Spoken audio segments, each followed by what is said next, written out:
to do with this hand.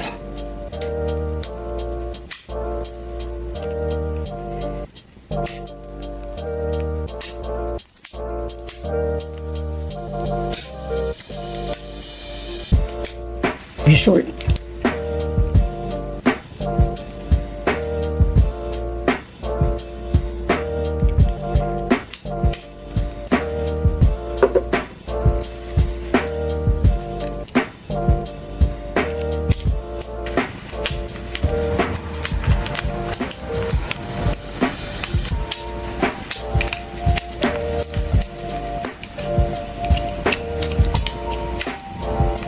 Edit it as you see fit.